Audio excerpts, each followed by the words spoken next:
ऐसी योजना बनाई है जो शायद ना तो देश में किसी प्रदेश में बनी है, ना ही दुनिया में कहीं बनी है। उस योजना का हमने नाम रखा है परिवार पहचान पत्र। परिवार पहचान पत्र, अंग्रेजी में उसको फैमिली आईडी भी कह सकते हैं। उसमें क्या किया कि हर एक परिवार का डाटा हमने इकट्ठा किया कि इस परिवार में कितने सदस्य हैं, क्या करते हैं, पढ़ते हैं, कमाई काम करते हैं, बेकार हैं, बेरोजगार हैं, महिलाएं घर का कामकाज करती हैं, बुजुर्ग हैं, उनमें कोई बीमार तो नहीं है। ऐसे हर एक परिवार के सदस्य की हमने जानकारी लेकर उसका डाटा तैयार किया और फिर उनकी आय पूछी हमने कि आपकी आय कितनी है। अब आय बताने वालों में उससे किसी ने 50,000 बताई, किसी ने 1 लाख बताई साल की, किसी ने 2 लाख, किसी ने 3 लाख, जितनी जिसकी है उसने बताई। ये अलग बात है कि बहुत लोगों के मन में जब लालच आता है तो 5 लाख वाला भी कहता 2 लाख है और 2 लाख वाला भी कहता मेरी 50,000 है। उनको एक लालच मन में आ जाता है कि थोड़ी बताएंगे तो शायद सरकार से कुछ मिल जाएगा। बंधुओं, हमने कुछ देने के लिए इनकम नहीं पूछी है, हमने इसलिए पूछी है कि ये जो कमजोर आदमी है इसकी पहचान ठीक हो गई तो फिर इनके परिवार का एक सदस्य उसको रोजगार के लायक बनाएंगे। ये हमारा काम है और इसलिए हमने आगे बढ़े हैं। अब ये कोई सरकार से देने की बात नहीं है, आखिर तो फिर इसकी वेरिफिकेशन, हमने इनकम वेरिफिकेशन है उसकी जांच कराई और जांच कराने के बाद जो आंकड़े निकल करके आए हैं उन आंकड़ों में मैं अगर सबके ना भी बताऊं, सिर्फ मैं कश्यप समाज के बता देता हूं। कश्यप समाज के कुल 6.5 लाख मेंबर हैं, 6,49,000 हैं और कुल उनके परिवार 1,48,000 कुछ 100 हैं। हमारे पास पूरा डाटा परिवार का आ गया है और उस 1,50,000 परिवारों में से 70% परिवार ऐसे हैं, लगभग 1,05,000 परिवार जिनकी आय साल की केवल 1 लाख रुपए से नीचे है, 1 लाख से नीचे है। हमने सबसे पहले चरण में ये जो 1 लाख से नीचे परिवार की आय है, इन सबको सरकार ने अपनी जिम्मेदारी ली है कि इन परिवारों की संख्या 1,80,000 से ऊपर कैसे हो जाए, ये हमने जिम्मेदारी ली है। और उसके लिए एक योजना बनाई, मुख्यमंत्री अंत्योदय परिवार उत्थान योजना। अंत्योदय शब्द शायद नया होगा, अंत्योदय का अर्थ होता है जो आखिरी में रह गया है, पायदान की आखिरी सीढ़ी पर है, जिसकी आय आमदन सबसे कम है। 25, 30, 50,000 रुपए कमाने वाले परिवार भी हैं। अब 4,000 रुपया महीना घर के 4 मेंबर तो कैसे गुजारा करेगा, नहीं कर सकता, उसको फिर इधर उधर दाएं बाएं देखना पड़ता है। कुछ सरकारी योजनाएं होती हैं उसका लाभ वो ले लेता है, फिर भी वो गरीबी गुर्बत में से निकल नहीं पा रहा है। तो हमने सबसे पहले जो 1 लाख से नीचे परिवार हैं, इनके घरों में कौन आदमी काम करने लायक है उसको चिन्हित किया, सरकारी संदेश भेजा, उसको एक जगह बुलाया, हमने मेले लगाए रोजगार के और उन रोजगार के मेलों में उनसे पूछा क्या कर सकते हो। किसी ने कहा मैं गाय भैंस पाल सकता हूं, किसी ने कहा छोटा उद्योग कर सकता हूं, किसी ने कहा मैं दुकान चला सकता हूं। ऐसे तरह तरह के काम लोगों ने बताए हैं। किसी ने कहा कि मेरे पास जगह नहीं है, वरना मैं छोटा सा घर में जो काम करता हूं इसको अगर कहीं दुकान हो जाए मेरे पास तो मैं अच्छा काम कर सकता हूं। एक नाई का परिवार आया, वो कहने लगा मैं घर में बाल काटता हूं, मुझे पैसा 1 लाख मिल जाए तो मैं दुकान के अंदर अच्छी उसकी फिटिंग करा करके बढ़िया सैलून बना सकता हूं ताकि लोग ज्यादा आए और अच्छी तरह मैं उसकी कटिंग कर सकूं। अब ऐसे परिवारों को बुला के हमने उनकी ट्रेनिंग शुरू की है, बैंक से लोन लेके देना शुरू किया है, सरकारी सहायता चाहे वो सब्सिडी है चाहे उसके लिए कोई ग्रांट है वो हमने देनी शुरू की है। लगभग 40,000 परिवारों को इस समय तक ग्रांट दी जा चुकी है, 40,000। और हमारा पहला टारगेट इस साल का 1 लाख परिवारों तक पूरा जल्दी से पहुंचने का है। मुझे लगता है कि अभी 2 राउंड हुए हैं इस परिवार के इस प्रकार के मेलों के, और एक 2 यानी राउंड और हो जाएंगे तो हम 1 लाख तक पहुंच जाएंगे। लेकिन अब ये परिवार 7 लाख हैं। जैसे मैंने आपके समाज के 1,05,000 परिवार बताए हैं, हरियाणा के 7 लाख परिवार हैं। इन 7 के 7 लाख परिवारों को कैसे अपने पैरों पर खड़ा किया जाए, ये हमारे लिए चुनौती है। हमने इसको स्वीकार किया है और हम करके छोड़ेंगे। मेरी आपको एक गुजारिश है, आपसे एक प्रार्थना है कि जिन परिवारों की जो मैं 1,05,000 बता रहा हूं, अब आपके बीच में ही होंगे, गांव में हैं, शहर में कहीं भी हैं, चिन्हित करो और कौन आदमी उसमें काम करने वाला है। कोई यंग आदमी, नौजवान 20-25 साल का है या 30-35 साल का है या कोई महिला है, उस काम के लिए, किस काम के लिए वो निपुण है, कौन सा वो काम कर सकती है। काम नहीं करना आता तो उसके लिए आप उसका हुनर विकास का काम करो। कौशल केंद्र इसके खोलने की व्यवस्था हम कर रहे हैं। आज मैं घोषणा कर रहा हूं आपके बीच में कि हम हर जिले में एक अंत्योदय कौशल विकास केंद्र ये खोलेंगे। अंत्योदय विकास योजना के अंतर्गत अंत्योदय कौशल विकास केंद्र हर जिले में एक शुरू में खोलेंगे और उसमें जो पढ़ाने वाले आप ही लोगों में से लाएंगे हम, यानी जो लोग अपने हाथ का काम करते हैं। बहुत हुनर है लोगों के हाथ में। ऐसा नहीं है कि हमारे बैकवर्ड क्लास का आदमी तो पहले अपना यानी कारीगर पहले है, वो हाथ का काम करना जानता है, उसके पास समझ बहुत है, तरह तरह के काम करने में निपुण है। हम उन सब लोगों को जो अपने घर में बैठा काम कर रहा है उसका रजिस्ट्रेशन कराएंगे और उनको सैलरी देंगे, उनको पैसा देंगे ताकि उन मोहल्लों के लोगों को पढ़ा सके। उसको हम स्थान देंगे, उसको साधन देंगे, इंफ्रास्ट्रक्चर देंगे, जो चीज चाहिए उसको देंगे। लेकिन जो पहले से अपने घर में काम करता है इसको हम उसके साथ ट्रेनिंग करने वाले बच्चे भी आपके जो इस सर्कल के होंगे उनको देंगे। कौन सा काम वो सीखना चाहता है उस काम को देंगे। और इस योजना का भी नाम हमने बहुत सोच समझ के रखा है। ये योजना होगी गुरु शिष्य परंपरा विकास योजना। गुरु शिष्य परंपरा विकास योजना। जैसे कोई भी कारीगर है, कोई मिस्त्री है, मकान बनाता है, वो जो मिस्त्री है वो अपने साथ एक दो लड़कों को तो सिखा लेता है, ज्यादा नहीं सिखाता। हम कहेंगे तुम्हारे जिम्मे ये 20 लड़के हैं, इनको अच्छा सिखाओ, अच्छा इनको मेसन बनाओ, अच्छा कारीगर बनाओ, ताकि इनको फिर बाद में हमारी जो स्किल यूनिवर्सिटी है श्री विश्वकर्मा स्किल विश्वविद्यालय, उसके साथ जोड़ करके उनका सर्टिफिकेट दिलाएंगे। वो इनकी परीक्षा भी लेंगे, सर्टिफिकेट दिलाएंगे और उसका सर्टिफिकेट मिलने के बाद आज विदेश में भी हमारे पास मांग है कि हमको 5000 कारीगर दे दो, हमको 2000 वेल्डर दे दो, हमको 2000 इलेक्ट्रीशियन दे दो, हमको टाइल लगाने वाले लोग दे दो। इस प्रकार की डिमांड विदेशों से बहुत है, बहुत बड़ी डिमांड है। हम इन्हीं सीखे हुए बच्चों को विदेश भेजने का भी प्रबंध कर रहे हैं। इसके लिए अलग से हमने विभाग बनाया है और उस विभाग का नाम है फॉरेन कोऑपरेशन डिपार्टमेंट, विदेश सहयोग विभाग। ये अलग से हमने एक मिनिस्ट्री बना दी है कि ऐसे विदेश से जो मांग आती है हम अपने जो लड़के बच्चे सीखे हुए हैं उन सीखे हुए लड़कों को वहां भेजें ताकि ठीक से अच्छी सैलरी लेकर के यहां आएंगे, घर परिवार को पालेंगे। नर्सिंग का स्टाफ बहुत जरूरत है। हमने हरियाणा में नर्सिंग कॉलेज खोलने शुरू कर दिए हैं ताकि लड़कियां, हमारी बहनें नर्सिंग का कोर्स सीखें और फिर उसके बाद अगर कहीं विदेश से भी मांग आती तो उनको वहां भेज सकें। हमारे अपने अस्पतालों में जरूरत बहुत है।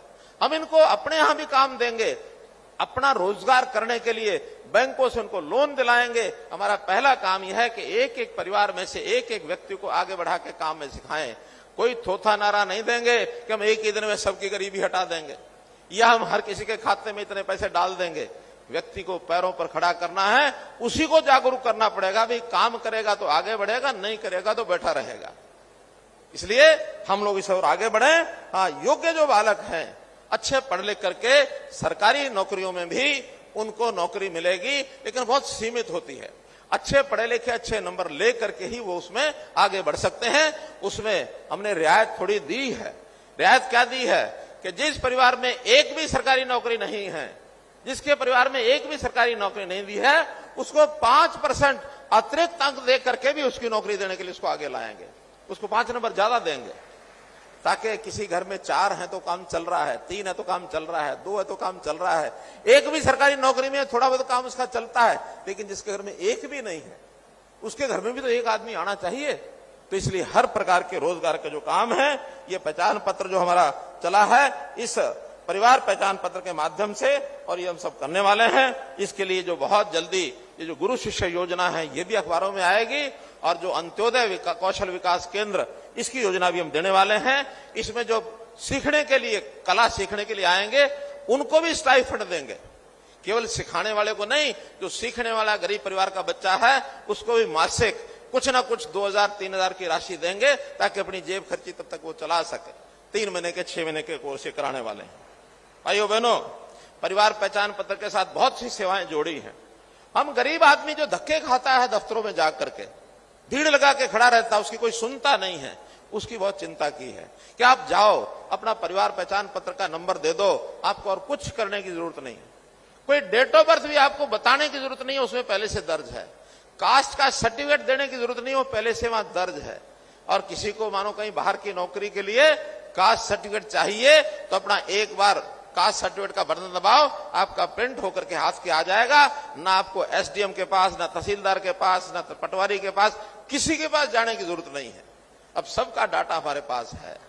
ऐसा सरल जीवन हमने परिवार पहचान पत्र में कर दिया है। मुझे अगर एक बात आपसे पूछनी हो तो आप लोगों में से परिवार पहचान पत्र किस किसने बनवा लिए हैं, वो जरा हाथ खड़े कर दो। बहुत बढ़िया, बहुत बहुत धन्यवाद, आपने सबने बनवा लिए हैं। कोई 2-3% लोग ही बचे हैं। ठीक है, ठीक है, देख लिया। जो 2-3% बचे हैं उनको भी घर में जाएंगे, उनको कहेंगे भाई आपको चाहे जरूरत है या नहीं है चीज की, आप परिवार पहचान पत्र जरूर बनवा लो ताकि हमारी गिनती में आ जाएगा। और हम तो सिस्टम ऐसा कर दिया है कि अब हर परिवार में नया बच्चे का जो जन्म होता है उसका रजिस्ट्रेशन होते ही वो उसमें अपने आप चढ़ जाता है। दुर्भाग्य से मृत्यु हो जाती है, अपने आप उसका नाम कट जाता है। और जो राशन कार्ड बनवाने के लिए हमने धक्के खाने पड़ते थे कि मेरा पीला राशन कार्ड नहीं बना है, मेरा ये राशन कार्ड नहीं बना है, उसको अब जाने की कहीं जरूरत नहीं है।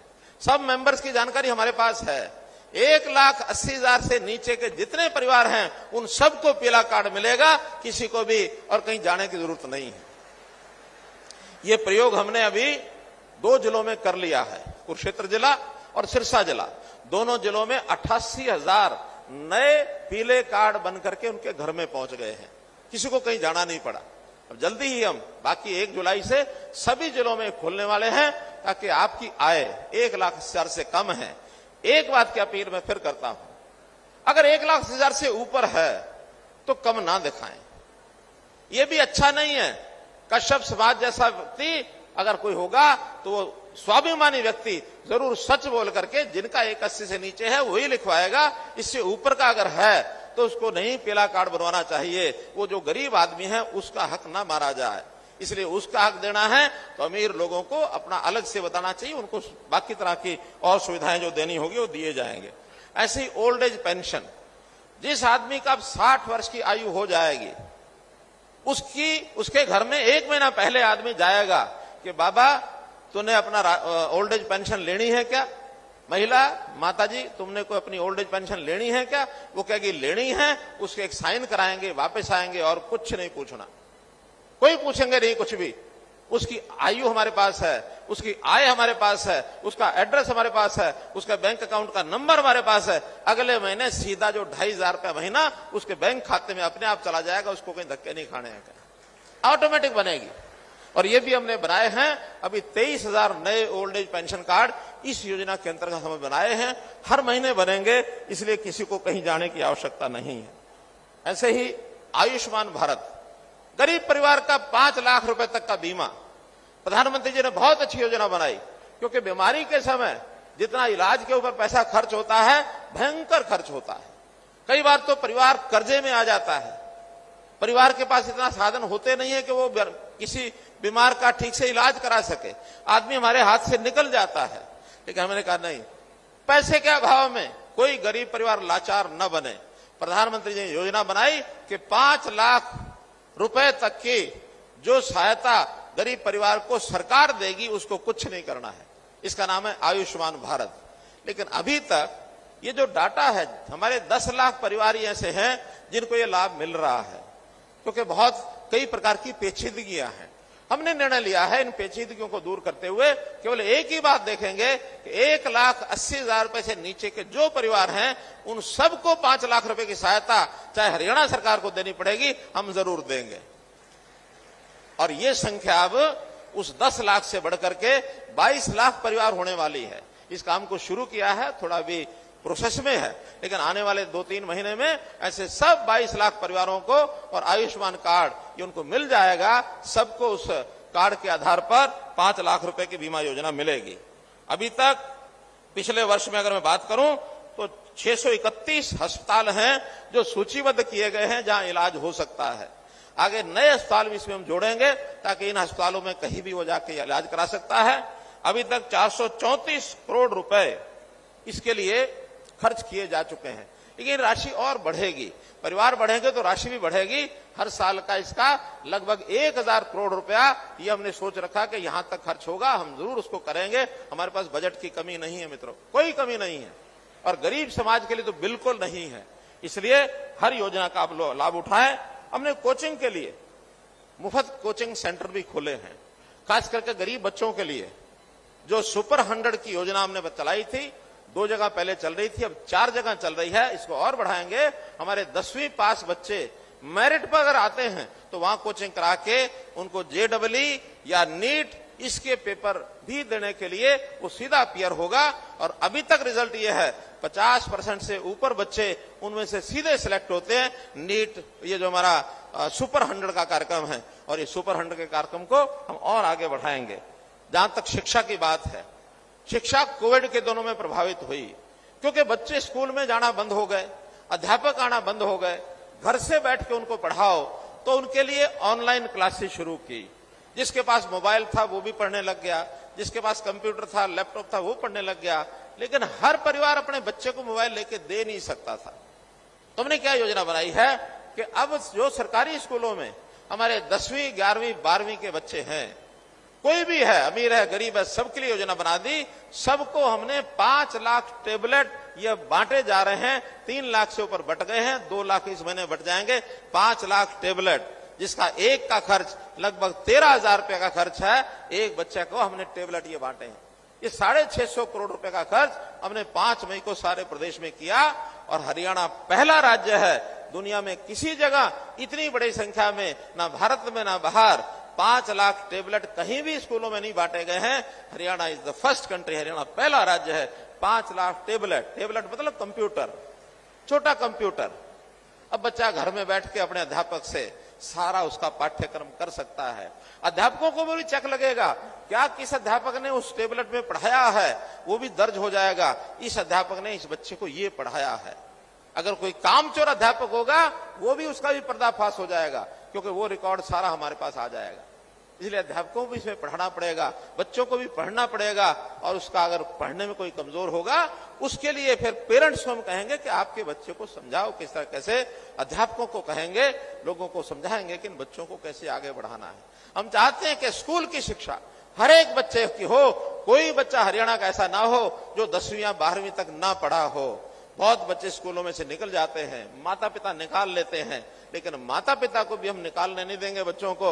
उस बच्चे से उसने क्या काम लेना है वो सहायता सरकार करेगी, लेकिन माता पिता को अपने बच्चे को स्कूल से निकालने नहीं देंगे। हर एक बच्चे की पढ़ाई, ये हमारे लिए एक टारगेट हमने रखा है। प्रधानमंत्री जी ने कोविड के दिनों में अन्न बांटने का जो काम, एक योजना बनाई कि मुफ्त राशन, यानी 1 महीने का जो हमें मिलता है वो तो मिलता ही है, उसके अतिरिक्त भी हमें देने की बात की, ताकि कोई गरीब परिवार कोविड के दिनों में उसको तकलीफ ना हो।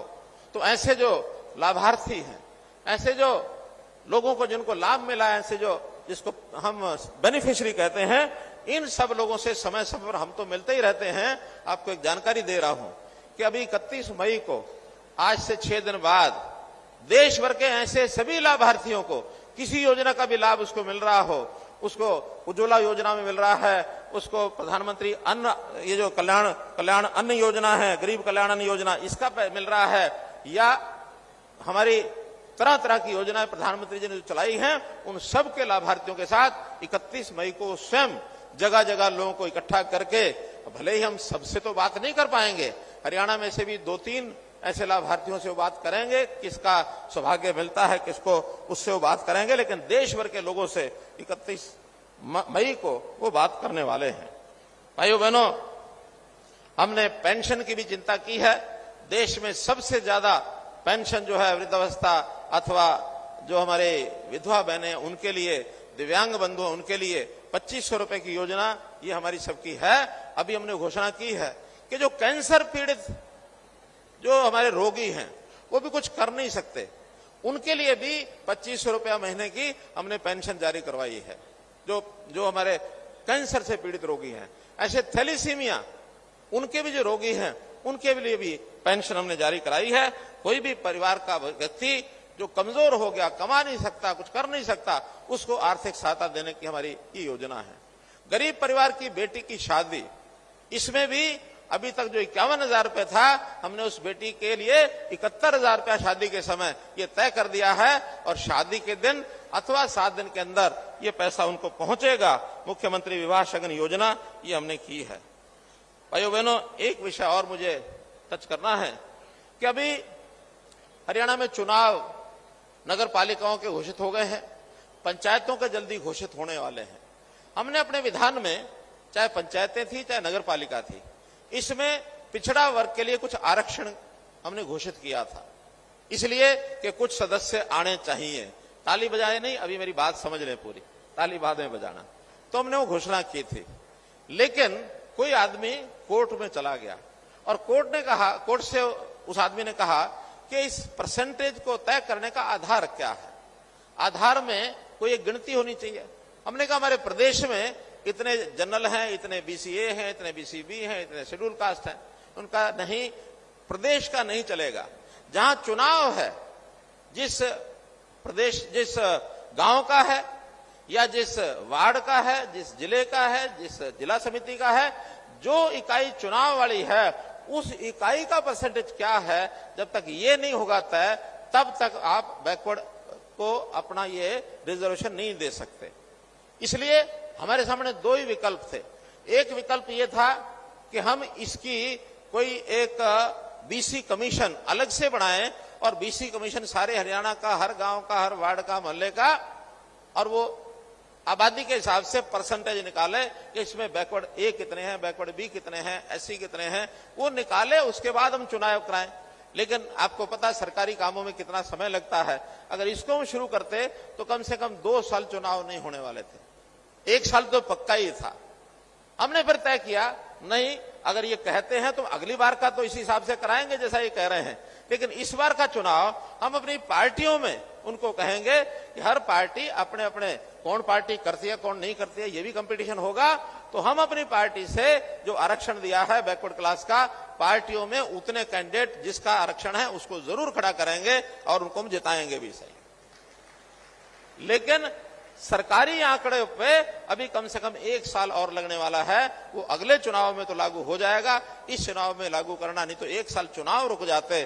चुनाव कराना जरूरी है लोकतंत्र में। लोकतंत्र में हमें पहले ही 1-1.5 साल से लेट हो गए हैं, तो इसलिए वो चुनाव सारे इस शर्त को हटा के हम कर रहे हैं। लेकिन पार्टियों को हम अपील कर रहे हैं कि सभी पार्टियां इसको अपनाएं। कम से कम भारतीय जनता पार्टी इसको जरूर अपनाएगी, ये मैं आपको आश्वासन देता हूं।